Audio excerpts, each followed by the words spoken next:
I'm I-Team investigator Adam Walser. Hurricane Ian killed at least 109 people in 19 Florida counties, making it one of the deadliest storms in recent history.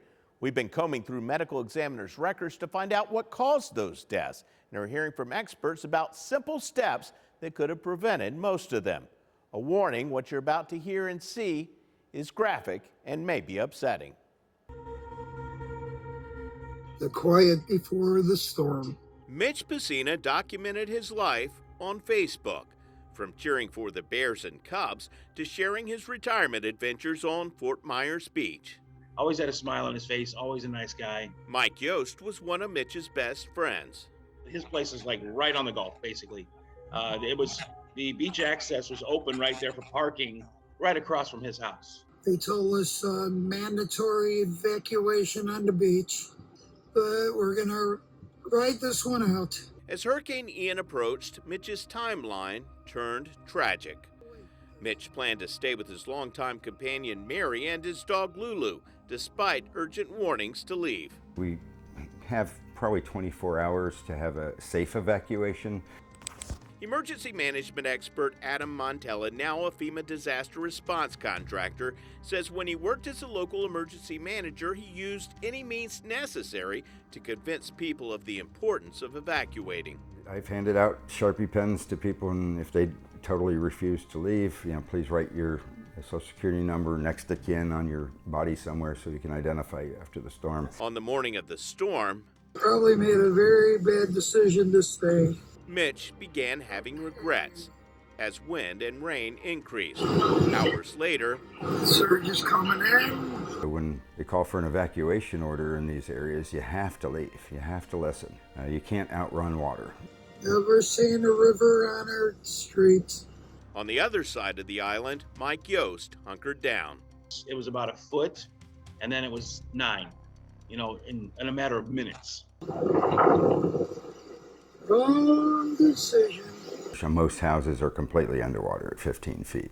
Even if you're, say, a few hundred yards from the bay or from the ocean, does that matter? No, that surge can come far inland. This ain't letting up yet. If it gets a little higher, they have to go on the roof. Mitch couldn't swim. Because the water just came in over the whole island. In his final video, car alarms go off as cars float by. The front yard is now the Gulf. Mitch's final post said, "Okay, we're terrified." Mary survived by holding onto a railing as the house floated away. Her and her neighbor were out in that weather for hours, holding on for dear life. Mitch's body was found days later. He was among dozens of people who died after refusing to evacuate. These are all people who died. 50 in Lee County, most of them there in Fort Myers Beach. Didn't get off. Preventable deaths. All preventable. Most of those deaths are drownings. They died because they couldn't either swim, they were caught in their houses or vehicles. According to medical examiner reports, 55 people drowned, including 7 Cuban refugees whose boat sank. Others died from accidents. Damon Utterback was trying to escape the storm by breaking out a window. Walked down to check on him. My buddy John and I went down there. Bad.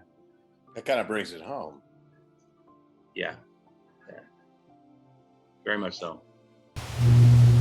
Power outages led to deaths after preventing people from using oxygen and other medical devices. Reports say some suffered medical episodes but couldn't get help.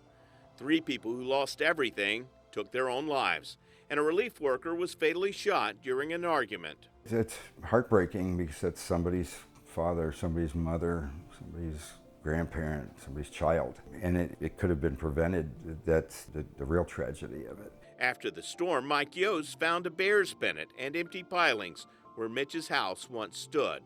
Yost lost his own home and business and nearly lost his life. He says he'll never ignore an evacuation order again, even if his neighbors choose to stay. Because they're like, oh, well, we made it through Charlie, we made it through Irma. People stayed because they figured, well, it can't be worse than those. And of course, it was much, much worse. I'm I-Team investigator Adam Walser with photojournalist Matt McGlashan, taking action for you.